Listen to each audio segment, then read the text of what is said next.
சினிமாவை most democratic art என்று சொல்வேன். என் படம் என்று சொல்லிக் கொள்வதில் எனக்கு நம்பிக்கையே கிடையாது.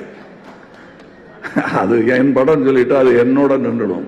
அது உங்கள் படமாகும் போதுதான் எனக்கு வெற்றி. ஆக என் படம் என்று வெற்றி பெற்ற படத்தை கூட யாரும் சொல்ல முடியாது. எங்கள் படம், அது உங்களையும் சேர்த்துத்தான்.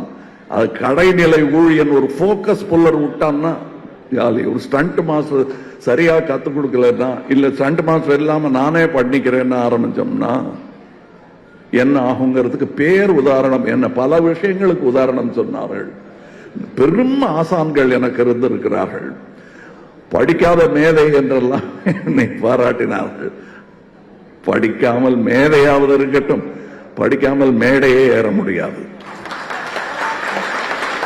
டயலாகையாவது படிக்கணும்ல.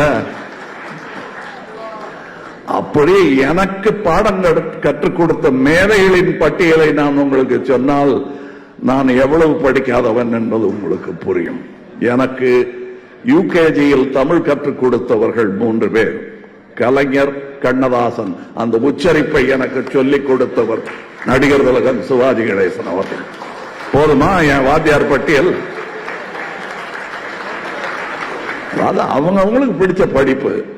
சினிமா தியேட்டரில் தான் முதலில் ஜாதி ஒழிந்ததாக நான் நம்புகிறேன்.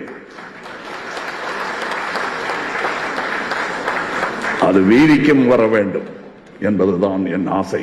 அது என் வாழ்நாளில் வர வேண்டும் என்பது என் கடமை.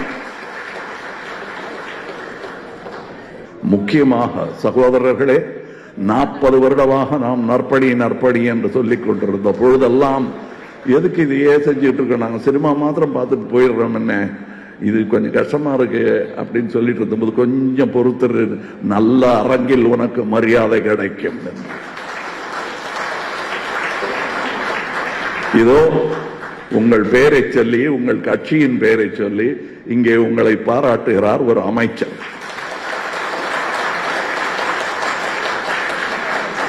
அதைத்தான் நான் சொன்னேன். அப்போ உன்னால் முடியும் தம்பி, கொஞ்சம் பொறுமையா இருக்கு.